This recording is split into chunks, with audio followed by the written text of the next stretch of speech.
Hi! So at Yocket, we recently hosted a part 1 of an amazing 2-part YouTube live session series for GRE Verbal Prep, directly with the examining body itself, the ETS. Watch on to skip the FOMO and find out more. Takeaway number 1. Many students had this burning question.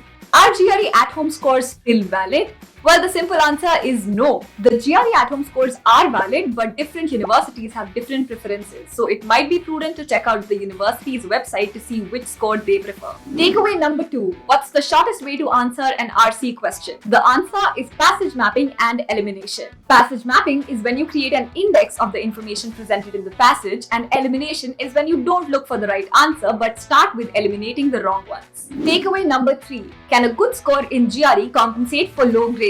The answer is no. It does give you an edge over the others, but the overall profile is a mix of many factors, and a balance among them is required. Want more? You can still attend the second session where we will dive deep into TC, SE and vocab insights, Q&A with EDS experts, preparation material and much more. This Tuesday, the 6th of September on Yocket's YouTube channel. So what are you waiting for? Subscribe now and hit the bell icon to register for the event. See you there.